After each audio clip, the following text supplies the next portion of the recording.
তো hello' friends, আশা কৰিছোঁ আপোনালোক সকলোৱে ভালে আছে। তো ফাইনালি অসমৰ ল'ৰা ছোৱালীসকলৰ কাৰণে আহি গৈছে বহুত ভাল খবৰ, কিয়নো অসমত পুনৰ নতুনকৈ 40,000 চাকৰি মুকলি হ'ল। তো আপোনালোকে যদি চাকৰি কৰিব বিচাৰে 40,000 পুনৰ নতুনকৈ নিযুক্তি দিয়া হ'ব অসমত। তো অসমৰ ল'ৰা ছোৱালীসকলৰ কাৰণে বহুত ভাল খবৰ। তো এইটো মই কোৱা কথা নহয়, আমাৰ অসমৰ মুখ্যমন্ত্ৰী হিমন্ত বিশ্ব শৰ্মা ছাৰে নিজেই ঘোষণা কৰিছে যে অহা 2026 চনৰ ইলেকশ্যনৰ আগতে পুনৰ নতুনকৈ 40,000 নিযুক্তি দিয়া হ'ব।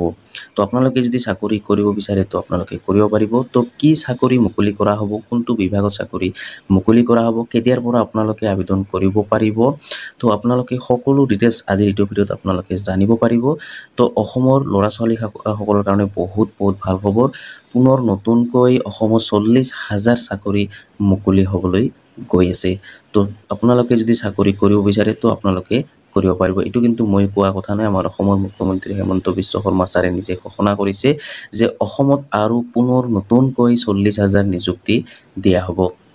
তো মোৰ ওচৰত ভিডিঅ' ক্লিপ আছে, তো আপোনালোকে এই ভিডিঅ' ক্লিপটো চালে আপোনালোকে সকলো বুজি পাব যে আমাৰ অসমৰ মুখ্যমন্ত্ৰী হিমন্ত বিশ্ব শৰ্মা ছাৰে কি ঘোষণা কৰিছে, কি চাকৰি মুকলি কৰা হ'ব, কোনটো বিভাগত চাকৰি মুকলি কৰা হ'ব, কোনটো বিভাগত কিমান পোষ্ট মুকলি কৰা হ'ব, সকলো ডিটেইলছ আমাৰ অসমৰ মুখ্যমন্ত্ৰী হিমন্ত বিশ্ব শৰ্মা ছাৰে ঘোষণা কৰি দিলে। তো আপোনালোকে যদি চোৱা নাই তো আপোনালোকে এই ভিডিঅ'টো চাব পাৰিব। তো আপোনালোকে ভিডিঅ'টো চালে সকলো বুজি পাব আমাৰ অসমৰ মুখ্যমন্ত্ৰী হিমন্ত বিশ্ব শৰ্মা ছাৰে কি ঘোষণা কৰিলে, যে কেতিয়াৰ পৰা আপোনালোকে আবেদন কৰিব পাৰিব, কোনটো বিভাগত চাকৰি মুকলি কৰা হ'ব, সকলো ডিটেইলছ জানিব পাৰিব। তো মোৰ ওচৰত ভিডিঅ' ক্লিপ আছে, তো আপোনালোকে এই ভিডিঅ' ক্লিপটো চাই ল'ব। তো ভিডিঅ' ক্লিপটো চোৱাৰ আগত আপোনালোকৰ ওচৰত এটা ৰিকুৱেষ্ট, যদি আপোনালোকে মোৰ চেনেলটোত নতুন হৈ আছে তেন্তে প্লিজ চেনেলটো ছাবস্ক্ৰাইব কৰিব আৰু কাষত থকা বেল আইকনটো অন কৰি দিব, কিয়নো এনেকুৱা জব ৰিলেটেড ভিডিঅ' মই সদায় আপলোড কৰি থাকোঁ। যদি আপোনালোকে চবৰ প্ৰথম চাব বিচাৰে বা আপোনালোকে চবৰ প্ৰথম এপ্লাই কৰিব বিচাৰে তো আপোনালোকে মোৰ চেনেলটো ছাবস্ক্ৰাইব কৰি কাষত থকা বেল আইকনটো অন কৰি দিব, কিয়নো এনেকুৱা ডেইলি মই জব ৰিলেটেড ভিডিঅ' আপলোড কৰি থাকোঁ। যদি আপোনালোকে চবৰ প্ৰথম চাব বিচাৰে বা আপোনালোকে চবৰ প্ৰথম এপ্লাই কৰিব বিচাৰে তো চেনেলটো ছাবস্ক্ৰাইব কৰি কাষত থকা বেল আইকনটো অন কৰি দিব। তো এতিয়া আপোনালোকে আমাৰ অসমৰ মুখ্যমন্ত্ৰী হিমন্ত বিশ্ব শৰ্মা ছাৰে কি ঘোষণা কৰিলে এতিয়া আপোনালোকে এই ভিডিঅ' ক্লিপটো চাই দিয়ক। অহা 10 অক্টোবৰ তাৰিখে আমি ৰাজ্যত একেলগে আৰু প্ৰায় 40,000 যুৱক যুৱতীক নিযুক্তি দিম। নিৰ্বাচনৰ সময়ত আমি ৰাইজক প্ৰতিশ্ৰুতি দিছিলোঁ যে আমাৰ চৰকাৰ ক্ষমতালৈ আহিলে আমি 1 লাখ যুৱক যুৱতীক স্বচ্ছতাৰে নিযুক্তি দিম।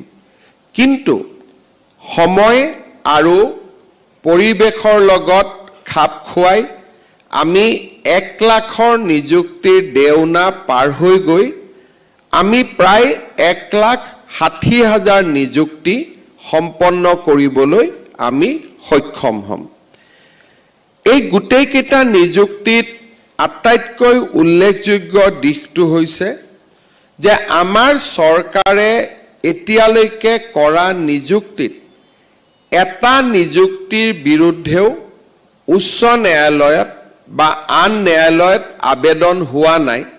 আৰু এক প্ৰকাৰ ক'ব গ'লে সম্পূৰ্ণ ন্যায় আৰু স্বচ্ছতাৰ ভিত্তিত আমি নিযুক্তি কৰাৰ বাবেই কোনো যুৱক যুৱতীয়ে নিজকে বঞ্চিত অনুভৱ কৰা নাই আৰু আদালতত যোৱাৰো তেওঁলোকে পোষকতা কৰা নাই।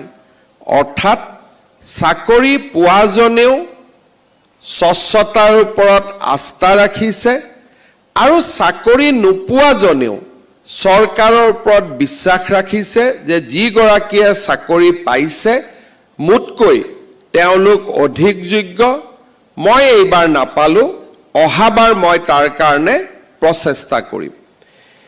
এনে ধৰণৰ পৰিৱেশ আমাৰ ৰাজ্যত কেতিয়াও দেখা পোৱা নগৈছিল। কোনোবা এটা নিযুক্তি দিবলৈ হাতত লোৱাৰ লগে লগে বহু গোচৰ আৰু ৰিজাল্টৰ পিছত হোৱা বিতৰ্কই আমাৰ চৰকাৰী চাকৰিৰ বাবে প্ৰয়োজনীয় স্বচ্ছতাক নোহোৱা কৰিছিল। যুৱক যুৱতীৰ মাজত সন্দেহ আৰু অবিশ্বাসৰ বীজ ৰোপণ হৈছিল আৰু বাৰে বাৰে হোৱা আদালতত গোচৰ প্ৰক্ৰিয়াৰ বাবে চৰকাৰী নিযুক্তিৰ এক প্ৰকাৰ সীমিত সংখ্যকহে সম্ভৱ হৈছিল।